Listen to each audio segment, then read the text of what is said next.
Social identity is based on our sense of who we are, based on our group membership. These groups are usually defined by our physical, social, and mental characteristics, such as our ability, ethnicity, gender identity, race, religion, sexual orientation, and socioeconomic status.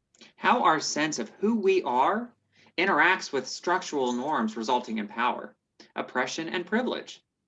These are often categorized by Asian identity or targeted identity. Targeted identity represents societal oppressed identities. It is important to note that while certain identities may be considered targeted or oppressed, that does not mean that individuals with those identities are void of any privilege or social capital. While these individuals may have social capital in their respective homes, communities, friend groups, families, places of work, and other spheres of influence, their targeted identity comes along with systemic barriers to success that are not present for those with agent identities. An agent identity denotes societal power and privilege and contributes to determining what is normal. Those with agent identity are granted a special right, advantage, and immunity based on their social identity. This is privilege.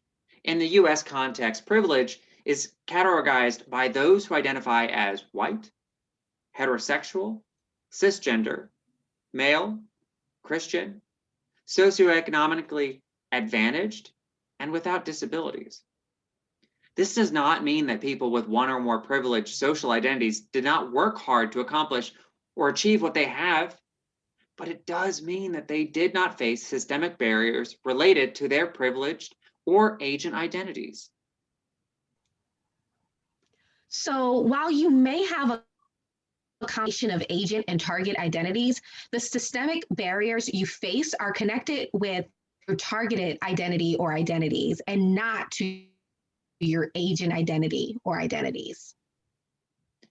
We want to point out that much of what we shared defines words as we use them. Language has and will always continue to evolve and carry different meanings for different people. It is always essential to understand more than a word's definition, but its history and its significance. Thanks for listening. Please listen to our other installments of anti-racism and anti-oppression terminology. To suggest a term, please email us at ile@umaryland.edu.